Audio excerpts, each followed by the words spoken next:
Hey everybody, this is James, and this is my penny auction strategy, if you will. What I'm going to do is show you my strategy and how I win items without a whole lot of bids. Okay, I'm going to show you kind of how it works, how you can really kind of estimate and sort of outthink your competitors on an item.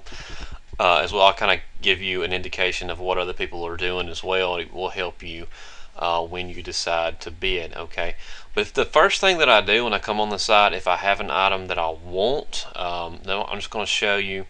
Let's just go down the line here. Let me find something that I want. Okay, so this mountain bike would be something that I'm personally interested in. Okay, so now let me first of all say this: if you're just starting out, I really recommend you not going after the big items until you kind of get some experience how this works, how how it kind of operates with the bid buddy and the single bids. But I'm just going to show you a walkthrough of how this really works and some really good tips to have you winning some stuff. I've won a lot of stuff for like 10 bids and under. And you can too if you just really kind of study and apply this as well. And also, the guys, there's a lot of items in here that a lot of people just kind of overlook that you can pick up for just next to nothing. Okay, so everybody can win something, and everybody is always winning something. But I'm just going to try to give you a strategy of just kind of what really kind of works on here. Okay, now let's just go to this mountain bike and look into it, and I'll just kind of show you how I operate things on here. Okay, so we have a mountain bike here. The first thing that I do is I look at this right here. The normal price is 400. Okay, now the normal price is going to give you a very big indicator of what other people are going to bid on the item. Okay, so nobody in their right mind is going to put over 400 bids towards this item because they would be paying nearly close to retail if they won the item with 400 bids. So I usually kind of estimate like half that is what other people are going to put on the item. So I usually take out a sheet of paper and I'll write down 400, and I'll write down like 200 is what everybody else is going to bid for the item. So when the auction starts, I'll start watching over here, and I'll start watching when people use the bid buddy and they've got a set amount of bids being put towards the item. I'll watch that. I'll write down their name, and I'll watch I'll watch the price increase. So for instance, if this mountain bike gets up to $4, okay, and two people are fighting for it with bid buddy, I know that each one of those persons that are doing that have placed close to 200 bids. So it's a pretty good estimate that their bids are going to run out, and then you can jump in with your bids. Now let me say this: you don't want to jump in too early. If two other people are fighting for an item with their bid buddy, let them fight. Let them fight for it. Okay, it's going to take you some patience, but what's happening is what you're going to do is this: you're going to let these people kind of exhaust their bids, and you're going to come in. Knowing when to jump in is really the name of the game of this. Okay, so like I say, if the price got up to $4, you know that each person has given at least 200 bids. You know that it's kind of they're kind of exhausting the amount of bids they put in using this strategy right here. But also, if one person is doing bid buddy and everybody else is doing single bids, you can kind of guesstimate and see that the auction is about to end. Okay, and that's kind of when you would want to jump in there. Alright, now I can't do a whole tutorial with an auction going on because this auction may go for an hour or whatever, but what I do is I just write down the names of the people bidding if they're using bid buddy, and I watch the price increase, and it just kind of gives me an indication of how many bids that person is doing. And once they've placed over half of the normal price of the item in bids, you can start sort of guesstimating that they're going to be cut out. Okay, and then you can come in with your bids at the end. Okay, now I've got 77 bids left out of my subscription that gives me 500 each month. I've got 77 bids that I'm going to try to get in here and win this mountain bike tonight using this strategy. Okay, I've got 77 bids, so I've got to wait to the absolute end to let everybody else fight for it and come in at the end, because I'm going to let them exhaust their 200 to 300 bids, and I'm going to come in at the end with the 77. Okay, I hope that makes sense. If you're going for a big item, let the other people fight.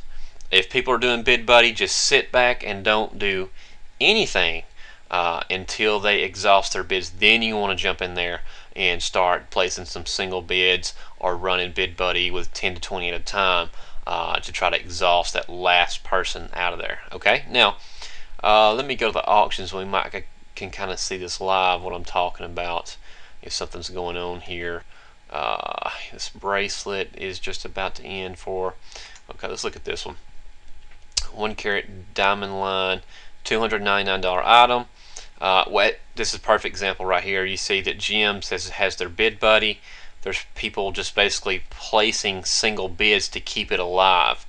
Once you see one person doing bid buddy and everybody else placing a single bid, it's winding down. Okay, Gems is really kind of exhausted everybody else, and that person is probably going to win it over time. Everybody else is kind of watching to see, kind of deciding, well, should I jump in this or not?